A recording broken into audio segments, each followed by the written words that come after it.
Ели жаш аябай жакшы жаш болот өзү негизи. Айылга мен сиздерге айтам. Кайда дейт го. Эркектерде ушундай мүнөз бар.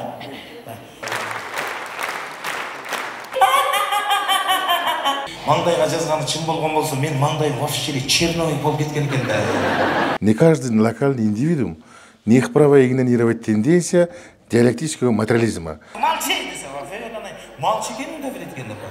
Маңыздуу сөздөрдү айтып, мына күлдүрсөм деп эле чыкпай жүрөм ачык элечи. Албетте Рысбек экеден бир жакшы юмор күтүшөт, күлкү күтүшөт.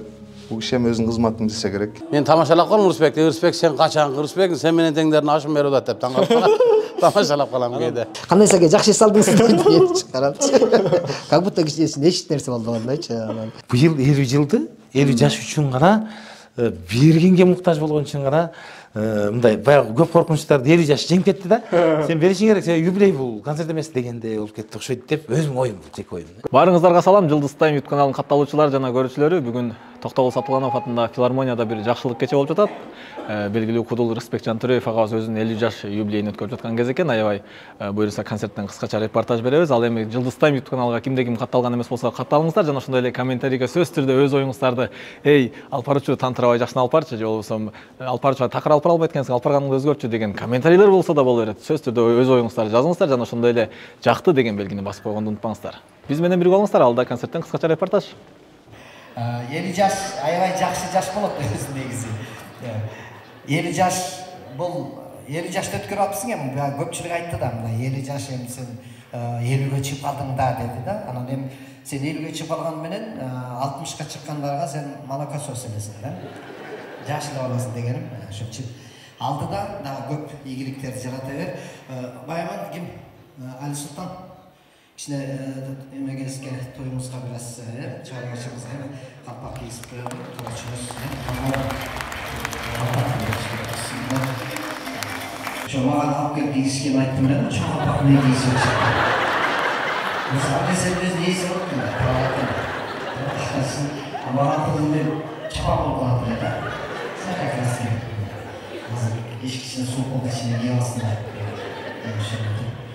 Азыр көпчүлүгүбүз бала чаканы бүт тайына чоң апанын колуна таштап коюп, өзүбүз миграция менен оокат тиричиликтен сыртка чыгып кетип атабыз, а балдарыбыз чоң апанын колунда калып атат. Ал апаларыбыз кандай тарбия берет? Тарбия бергенге убактысы деле жок. Себеби үйдө 4-5 штук. Аны тарбия бергенге жетишпейт деле. Кечке мага санак киргизип алат, эртең санак чыгарып коет ишке. Тарбия бүт ушундай болуп мүмкүнчүлүк болбой, анан садикке барат, садикте аял киши тарбиялайт, андан кийин чоңоюп мектепке барат, мектепте дагы эркек мугалимдер жок. Бардыгы айымдар. Анан баары устаттык кылган адамдын сыпаты өтөт да. Бул жакта Рысбек Жантүрөев агабыздын инилеринин бири турат, Болсунбек агабыз кызматты кылып атат. Өзү концерттин башынан бери бул жакта турат, десем жаңылышпайм. Ассаламу алейкум. Кандайсыз? YouTube'ду жарып атабыз бир ага. Жакында эле Болсунбек байке менен Гүлжайна эжекебиздин концерти болуп өткөн. Репортаж тартып киргизгенбиз, аябай жакшы көрүүчү топтоду. Бул эмнеден болду байке? Эми элге жаңылык болгондо бул деген банда эл бир нерсени кайталап көргөн чарчап калган окшойт ушундай бир. Анын үстүнө азыр Кыргызстанда TikTok адамдарды өзгөртүп атпайбы? Күндү жаңы нерселер ошо бир шайкеш келип калып окшойт элдин маанайына. Рысбек байкени канча жылдан бери тааныйсыз, ага ини катары? Рысбек байке менен тарыхый жактан байланышым бар чыгармачылыкта. Себеби дегенде Бешлик театрына жаңы барган кезде биз жалаң жаш балдар болчук. Булар Бешлик деп группага чыгып калган кези. 2002-жылы анан ошондо бизде Рахман агай мынтип айтканда, "Нугу Бешликтин балдарынын ролун өтөсүңөр" деген. Ошондо мен Рысбек Жантүрөевдин образын ойноп өткөм да. Да? Себеби Акиш деген балабыз Санжар экенин, Каныбек Тынар экенин, Батыр деген Талант экенин, Ильяс дегенибиз Эринс экенин ойноп өткөн. Анан баш жагында не каждый локальный индивидуум не их право игнорировать тенденция диалектического материализма деген бир тамашасы бар эле да. Ошону мен айтсам, Рахман ака кыткылыктап, "Карасаң Рысбек деле өзү да" деп. Ар коноо келсе, достор келсе деле, "Кана болсун, чык сахнага" деп, сахнага чыгарып ушуну турат бердилер. 2002-жылы. 2002 кезиңиз го дейм аке. Эми талчубукта илегес. Анткени мен азыр элестете албай койдум да, чын окшоштурайын деп. Эми 22 жыл мурда да. Баягы сөзүңүздү кайра кайталасаңыз, ал не деген? Бул эми баягы бешликтин эң алгачкы саламдашуу номери болчу да. Биз жаттап өткөнбүз да муну. Бул негизи башы Манас экеники, Бердибековдики. Анага эми досунукун бешлик программаны кошуп койгон. Не каждый локальный индивидуум не их права игнорировать тенденция диалектического материализма, а также бешлигизма деп коет эле да. Кичинекейибизден 11 бүтүлө бар чогулгандыгы үчүн бир турган сыяктуу болуп калганбыз да. Биз деле айтышабыз эле ката, урушуп кетебиз, бирок кайра эле кандай деп чала беребиз, мындай таарынычта болбой жүрүбүз. Ушундай ички мындай махабатыбыз аябай тыгыз да. Негизи эле баягы Рысбек Байкенди ролун жаратып киргем деп калбадыңызбы? Демек, ошол киргенден кийин Рысбек Байкен менен жакын байланышта болуп, жакын мамиледе болуп. Ооба, эми булар мындай айтканда армян тилимен айтканда деттерибиз болчу да. Устаттар. Армян тилимен айтканда булар баягы деттер, биз духтар. Духтар, а? Сон анан Болсонбек байке эме каякта? Пиятчы. Пиятчы кеткен. Кетти. Ковид менен кетти. Кече концертиңизде ошону сурайын деп аткам. Кеткен. Азыр Wi-Fi койдуруп алабыз. Беспроводной. Жаңы технология, ооба. Эштен киргенен тип бузулат. Майда нерсеге майны берет, айттым. Уже эртең конок келген атпайбы, тем более. Мындай келет да. Кандайсың десе, жакшы. Чайныккан. Уже үчүнчү тон көтөрүлөт. Жиге баштады. Чайныккан. Тиги чарчактан курсага жашаган жолго бар. Ага жиген. Ага чай. Екі күндерде қайда болған кішкене чай. Қайда қарсы алғанда чайны келеді, чайны ала келген болсын, чайны. Чайны бір тоғысын. Қайда чайны? Өзге болмайды чайны. Қатын ішті алғыстан. Мен чайны іздеп жүреді. Чайны тоғысын. Берді бір нәрсені біліп алыңыздар. Жігіттер. Айдың ажықпен сіздерге айтады. Дейт қой, еркектерде ушундай мүнөз бар. Чайник, кишини тоғызды, мындай бурулат қой, бияқта тұрып тұр. Бабы жегенге бірдеке, дейт қой, дегенде еркек. Биринчи бияқтан чайникте қыйқып тұр, бияқта бурулғанда, уже унутуп қалады азыркы қыйқырған. Алдызда дагы бир Рысбек агабыздын агайы десек да жаңылышпасак керек, анткени Алкудул өзүнүн борончу Кудайбергенов агабыз турат. Ассаламу алейкум. Кандайсыз? Жакшы. Чайникти айтып жардыңыз бирокчу. Концерт сон аябай жакшы деңгээлде өттү байкем. Анан Рысбек байкен негизи эле баягы тааныганыңызга ошол баягы келген кезден бери эле билсеңиз керек Бешликке. Ой, бул бизден кийинкилерде биз бул Манас Раматлык Бердибековдун жердеши болуп калат. Ошону көрүп чоңойгон, ошонун кыймыл аракеттери, күлдүргөндөрү да, манералары да ошого окшоп кетет. Сахнада Рысбек өзүнүн жашоодогу немесин чыгарбайт да сахнага. Жашоодогусун чыгарса аябай күлкүлүү. Азыр сахнада күлдүргөн башка, кайра бияка туруп алып күлдүргөнү бул башка да.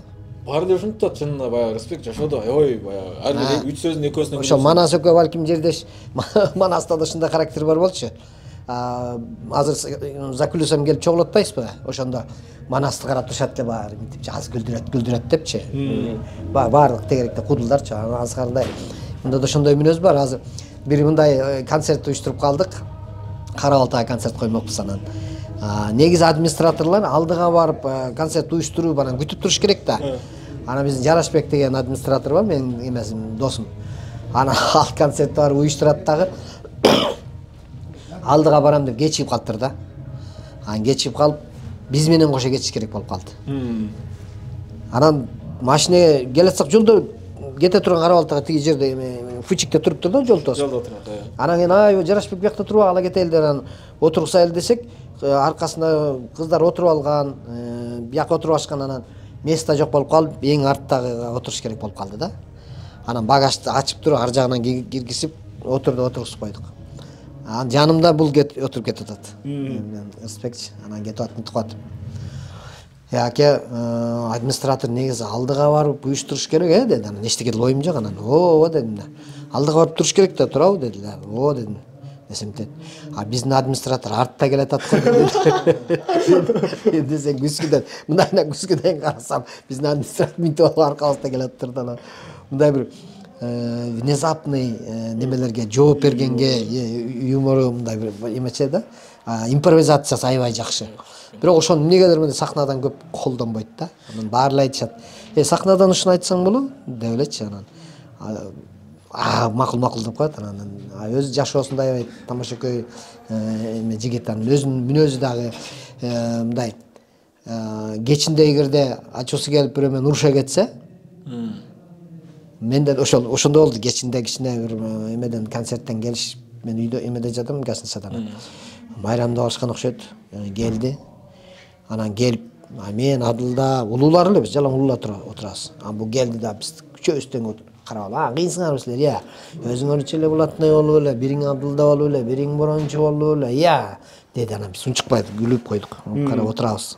Биз койчу маңдайыбызга отуруп алып үчөөбүз тырыштырды, аябайчы. Аябай тырыштырды эле, унчуккан жок саат. Эми эртең менен өзү айтат да, эми жоңгой деп койдук. Жатып калдык. Эртең менен эрте туруп маңдайыма чыгып калды. Кандай саке жакшы эс алдыңыз деп карапчы. Как будто кичинесин эч нерсе болду андайчы. Анан күлкүм келип унчуккан жокмун да. Анан характер ошондой да, мындай кичпейил мынтип турат. Ой эке депчи анан. Эми ошо бүгүн чыгармачыл концертине баарыбыз жакшы көрөбүз, урматтайбыз, сыйлайбыз. Анан өзүбүздүн баягы чыгармачыл инилерибиз да ийгилик каалайбыз. Дагы көп жакшы нерселерди жаратат, айтат дегендей. Бүгүнкү кечеге конок болуп Рысбек байкебизди колдоп келген Кыргыз Республикасынын эмгек сиңирген артисти Гүлжигит Сатыбеков агабыз турат. Ассаламу алейкум байкем, кандайсыз? Келиңиз, салам алейкум. Бүгүн жалаң Рысбек байке туурасында сүйлөшүп атабыз. Канча жылдан бери тааныйсыз? Канча жылдан бери аке экөөсүздөр? Рысбек Жантөрөев акем менен мен 2000-жыл таанышканмын да.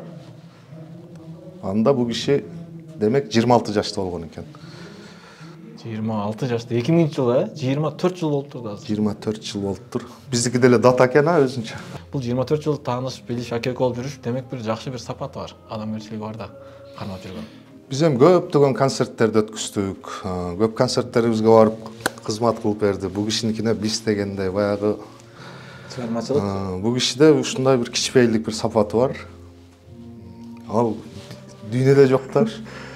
Балким болгондур, пайгамбарыбыз да болгондур да, андан кийин ушу кишиде да. Негизи ушул Рысбек байкебиздин баардыгы эле айтат да, ой мындай кичпейлик сапаты бар депчи, бирок өзүм мындай эмесине такыр дал келбейт да сөйлөкөтүнө.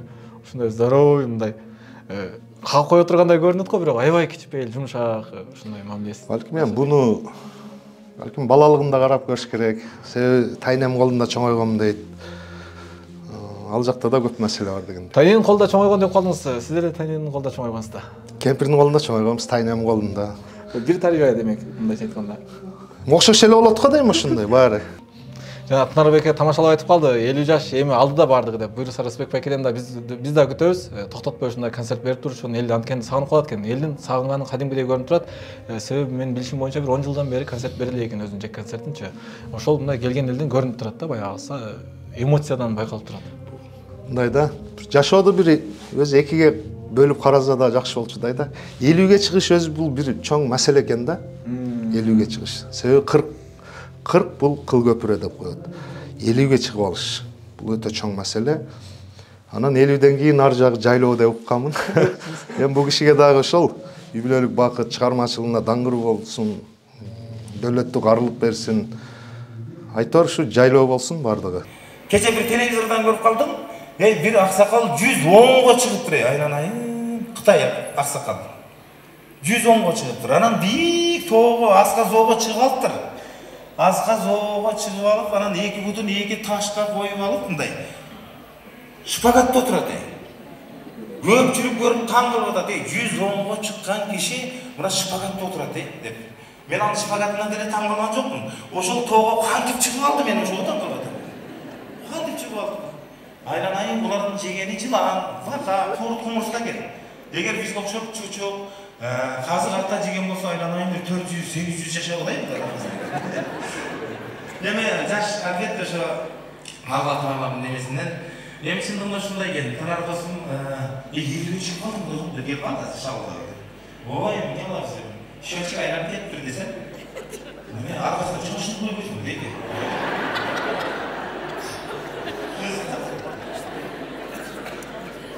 Штраф мне, Жана Рысбек байкен элдерди чыгып сүйлөп күлдүрүп атканын көрүп туруп, Раматылык Манас Бердибеков агайды көргөндөй болдук. Чынын айтсам, YouTube'дан видеолорун көрүп калганбыз да Манас агайыбыз.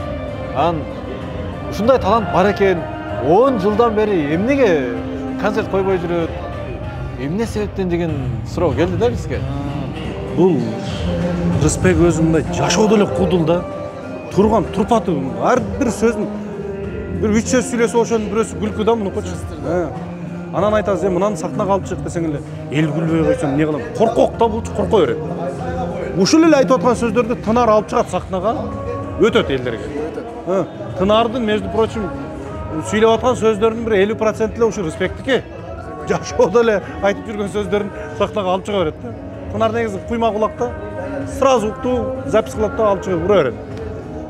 Рысбекке айтсак өтпөй калат. Элдер кандай кабыл алат деп корко берет да. Коркуп жүрүп эмне ушуга чейин келдим.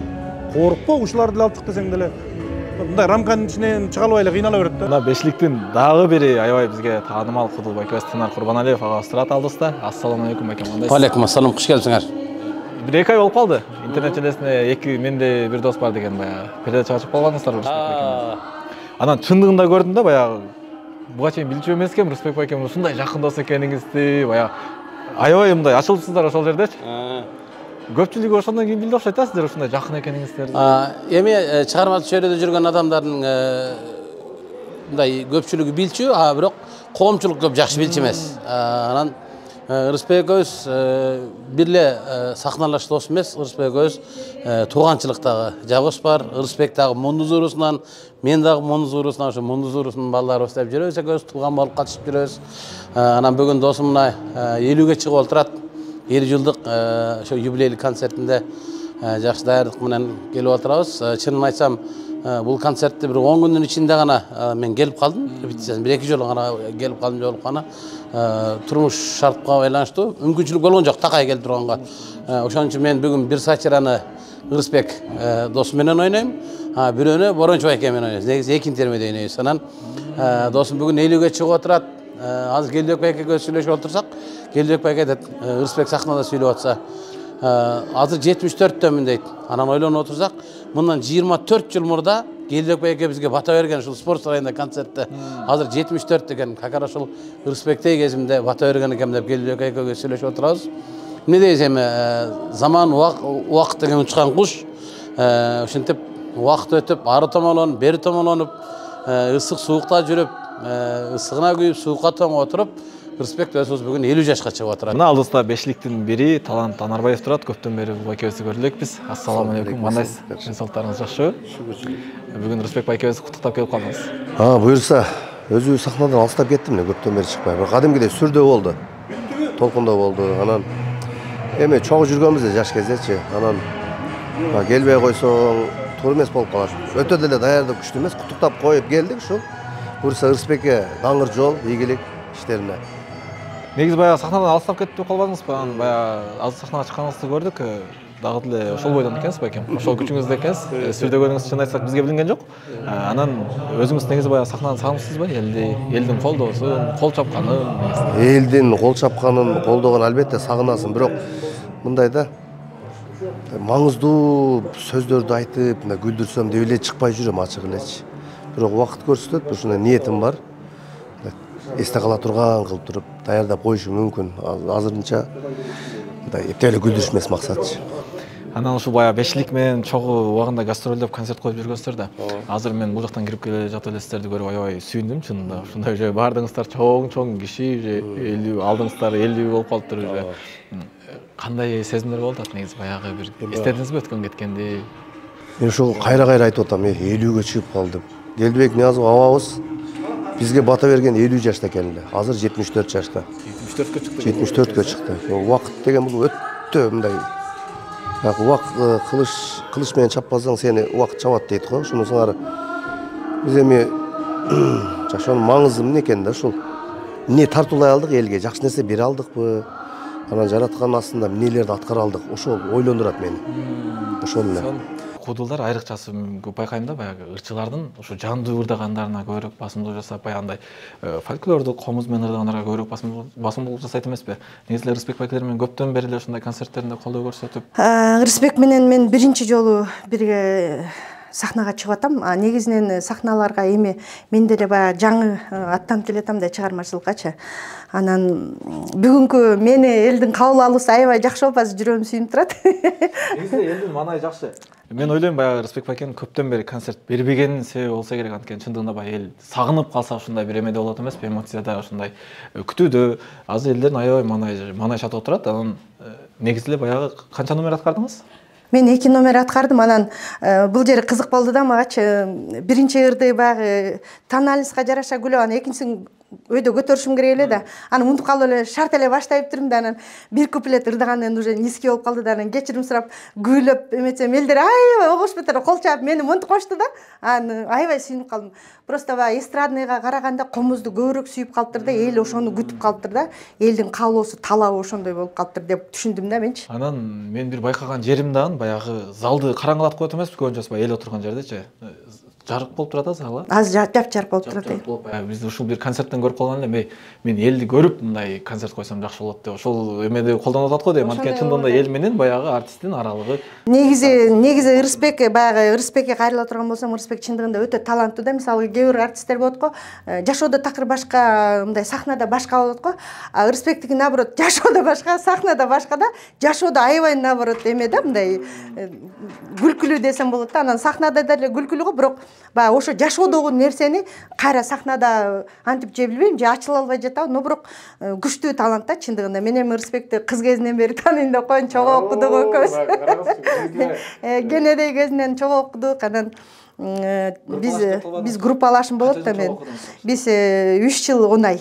Мына ушундай сонун концертти уюштурган аркасында албетте бир адам чуркап жүрөт эмеспи? Ошол накажебиз кайра эле. Эжекем концерт аябай жакшы уюштурупсуз. Жакшы чуркапсыз, мощный сон. Идея кимден келди эле? Рысбек байкенин 50 жашын негизи баягы бир интернеттен көрүп калдык, күздө коем деп аткан экен.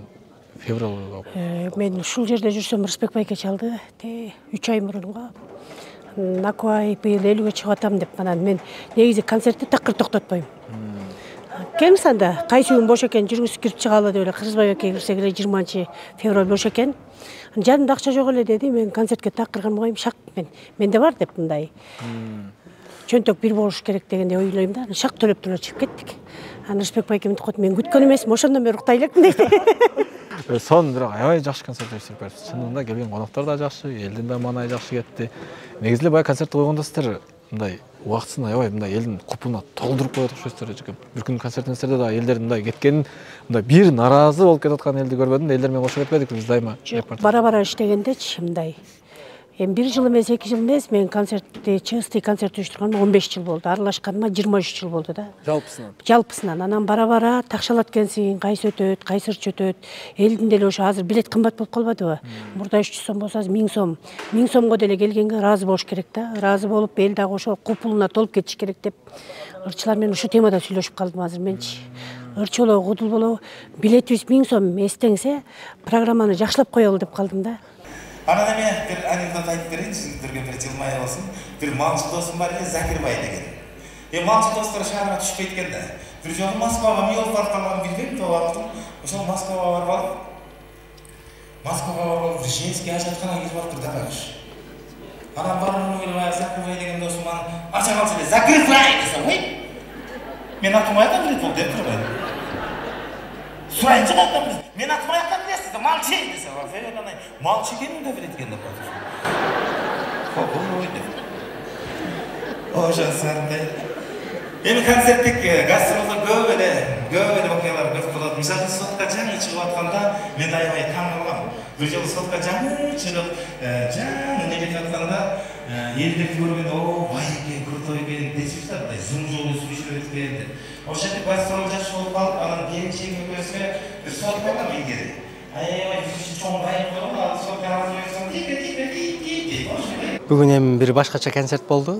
Себеби дегенде Рахман Разыковдун эң улуу шакирти 50ге чыгып калды. Тоң уулу. Улуусу да.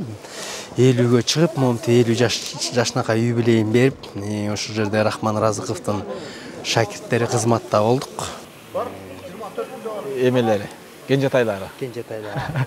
Анан кенжетайдын ичинен эмне үчүн Союзбек Саидказиев алып баруучулук кызматты тандап алды деген суроо туулду да мага. Мен тандап алган жокмун. Ушу бешлик театр деп коебуз. Анан ошондо эң биринчи бешлик деген негизделип, ошо Тынар акелер, Талант акелер, Рысбек акелер, ушулар Эрзинз акелер. Анан сен баштан элек концертти жүргүзүп алып барып бер. Буга чейин сен деле концерт алып барып жүргөнсүң. Колуңан келген иш.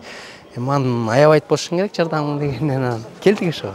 Негизи баягы кудулдарга тарбия жакшы берилген экен деп койдум жана эмеңиздерди көрүп, бири-бириңиздерге сыйлаганыңыздарды, бири-бириңиздерге болгон мамилеңиздерди көрүп алып, чындыгында баягы сутандым да.